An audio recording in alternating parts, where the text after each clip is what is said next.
Well, I'm joined by our fire chief, Kevin Plested. Chief, welcome back to Abridged. It's great to have you back. Thanks for having me so soon. Yeah, well, it's been a busy summer. It's been, very, very dry and hot summer. And right now, the town of Bracebridge, your fire department, you as chief, have issued a fire ban. That's been in place for a number of days now. Yep. Tell us about fire ban, what that means to residents in our community. Ultimately, unfortunately, for the people who enjoy a fire in the evening, it means no fires. Anything with an open flame, we don't want that. We won't allow it. It's the conditions are so dry out there that we don't make these decisions lightly. We don't. Mm-hmm. We want people to enjoy their neighbors Absolutely. or the campfires and stuff like that, but. Right now, it's so dry that we had to put a fire ban on. It's all through Muskoka, so it's not just Bracebridge. Mm-hmm. We have to have significant rain throughout the region to take it off. But it really just no fires. Mm-hmm. Unfortunately, it's a little blip. I feel bad for the short-term people who are only here for a week or two, but Yeah.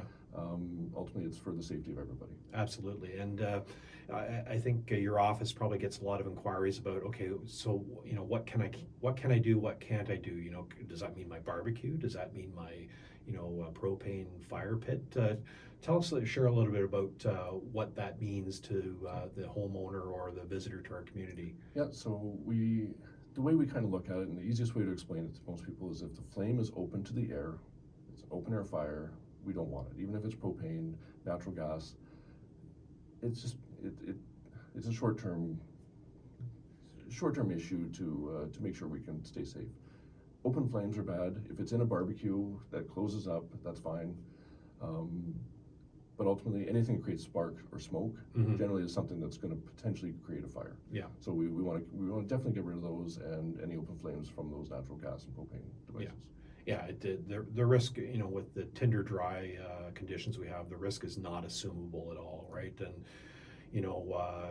I don't think anybody wants to be, ground zero when it comes to some kind of fire that ends up getting out of control. And we. And everyone says that it won't happen to them. Exactly. Right? And even the people that it happens to, they it thought it to would them. never happen to them. Absolutely. And we don't have to look very far throughout cottage country. Kawartha Lakes, Peterborough area has got some very significant fires. As I understand, keeping them under control so far, and not much property damage, as I understand. But still, we've got forest fires happening in our backyard right now, and we don't want to contribute to that. Resources are stretched already, and unnecessarily having an open flame. And the potential risk of that is something that's really not assumable. Yeah, and we're lucky to have them and are very close to us in Haliburton, and they even utilize their base at Muskoka Airport. Yesterday, I confirmed there was 2 water bombers there, but they were quickly sent out to Kawartha Lakes for an event. And then last night, I think there were 4 of them that were Mm-hmm. sitting here. So, but they're being used elsewhere. Absolutely. But at least we have them close to us to use them. But. And it's all about being safe, and at the end of the day, we want people to come to our community to enjoy our community, and if it means that the fire pit is not something you can use, well, there's all kinds of other things that we can be doing. And to be honest, it's been very hot to need a fire pit. Yeah, exactly. We don't really need the fire pit. Yeah. We have cooler temperatures coming. We have rain coming. That might change the rating, but a lot of people think that, once we get a little bit of rain, that's it. Yeah. We did have a downpour last Friday. Yeah. Right after putting the ban on, and it wasn't enough. It needs more rain to get into the trees and to saturate things. And not all of Muskoka got that rain. Yeah. Some of these rainstorms are very localized. One resident actually contacted me as we put the ban on, before we got our downpour. He had a downpour at his house, and I watched that storm. It Mm-hmm. popped up in one area Mm-hmm. and went away in that same area. Mm-hmm. It wasn't all of Bracebridge. Yeah. So we really need to have sustained rain, and as of the time of this recording, we're supposed to get some. Yeah. Hopefully it's enough, but we work closely with M&R to set that rating, and they determine kind of what their level is, and hopefully we can take the ban off, but it could be still a couple weeks based on the heat. Yeah, so. yeah. And as you started off by saying, it's not something that we, you as fire chief and the department say, let's, there's a lot of thought going into this and understanding of what fire ban means, and it's all about public safety, and it's all about ensuring that people we don't run the higher risk than we need to in terms of any kind of fire and the response to that. So I think people generally understand that and will abide by that, and we encourage folks to abide by that. What can I as a homeowner do around my own property to kind of mitigate any hazards of fire? Yeah. So we follow a plan or a program, Fire Smart Canada. It's something that M&R actually has publicized quite a bit, and we've been marrying onto that too.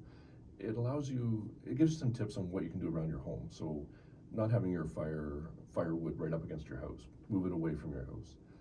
The different types of trees, the shrubs, that type of thing. Anything like dead brush and stuff, get rid of it. Don't just have it piled there.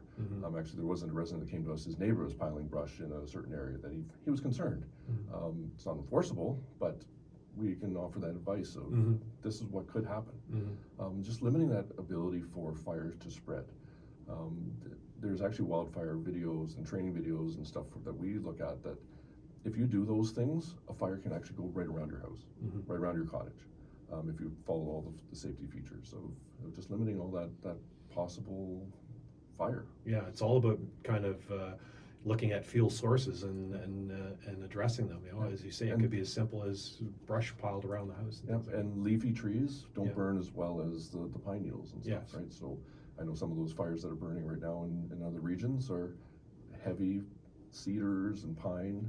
That's a danger. But maple trees and stuff, they're a little bit better.